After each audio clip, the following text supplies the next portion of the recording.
ច្បាប់ហាមប្រើប្រាស់គ្រាប់មីនដើម្បីកាត់បន្ថយគ្រោះថ្នាក់ដោយសារមីន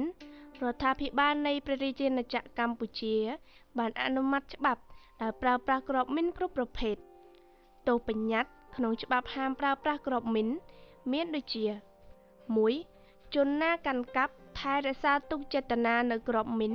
ត្រូវផ្តន្ទាទោសដាក់ពន្ធនាគារពី1 ខែដល់1 ឆ្នាំនិងពិន័យជាប្រាក់ពី1 លានរៀលដល់20 លានរៀលក្នុងករណីមិនរាងចាលត្រូវផ្តន្ទាទោសទ្វេជា 2. ជនណាផលិតជួញដូរនាំចូលឬនាំចេញគ្រាប់មីនគ្រប់ប្រភេទ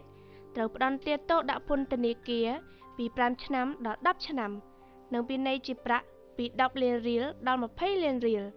ករណីមិនរាងចាលត្រូវផ្តន្ទាទោសទ្វេជា 2 ច្បាប់នេះត្រូវបានរដ្ឋសភានៃព្រះរាជាណាចក្រកម្ពុជាអនុម័តនៅថ្ងៃទី28 ខែមេសា ឆ្នាំ1999នាសម័យប្រជុំរដ្ឋសភាលើកទី 2 នីតិកាលទី 2